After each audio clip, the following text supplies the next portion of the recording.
दोस्तों, आज की हमारी कहानी एक राजा और एक नामी चोर की है। तो कहानी को शुरू से एंड तक जरूर सुने। एक बार की बात है, एक प्रदेश में एक नामी चोर रहता था। एक दिन वो चोर चोरी करते हुए पकड़ा गया। फिर उसे राजा के सामने पेश किया गया। राजा ने कहा कि तुम्हें जीने का कोई हक नहीं, और भरे दरबार में उसे सजा ए मौत सुनाई गई। चोर खामोश खड़ा रहा। आखिर में राजा ने चोर से पूछा कि तुम्हारी कोई अंतिम इच्छा हो तो बताओ।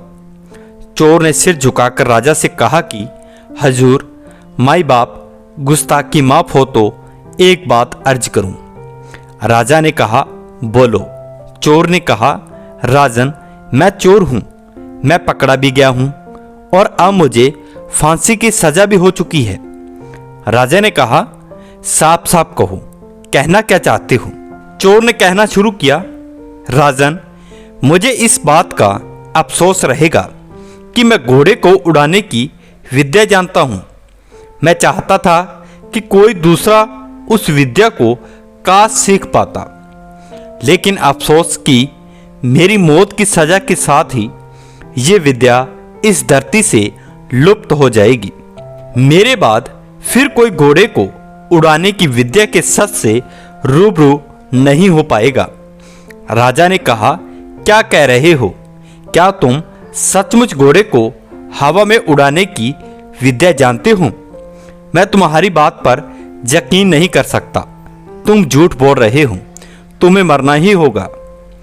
चोर ने कहा, हजूर, आप ठीक फरमा रहे हैं, मुझे मरना ही चाहिए। छोड़िए उस घोड़े के उड़ने की विद्या का, किसी को क्या करना। राजा जरा दुविधा में फंस गया।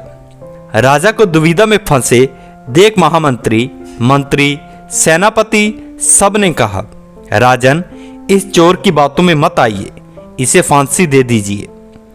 राजा कुछ सोचता हुआ चोर से कहने लगा कि सुनो चोर, अगर तुमने सचमुच साबित कर दिया कि तुम घोड़े को हवा में उड़ा सकते हो तो तुम्हें हम सजा से माफी दे देंगे। लेकिन ध्यान रहे, अगर तुम झूठे साबित हुए तो फिर मैं तुम्हारे साथ क्या क्या करूंगा तुम अंदाजा भी नहीं लगा सकोगे।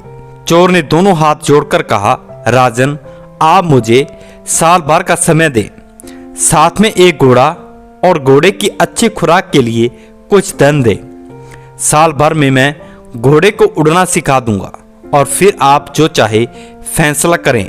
सारे दरबारी राजा को मना करते रहे, समझाते रहे, पर राजा ने कहा कि देखो, इसे फांसी की सजा तो हो चुकी है, आज मरे या साल भर बाद मरे, लेकिन अगर इसने घोड़े को उड़ने की विद्या सिखा दी तो बहुत बड़ी बात होगी। राजा ने इतना कहकर उस चोर को एक शानदार घोड़ा और ढेर सारा धन देकर साल भर के लिए छोड़ दिया। चोर अपने घर पहुंचा। उसकी पत्नी अपने पति को देखकर आंखें मलने लगी। उसने पति से पूछा कि तुम तो पकड़े गए थे, फिर जो घोड़े के साथ वापस कैसे लौट आई?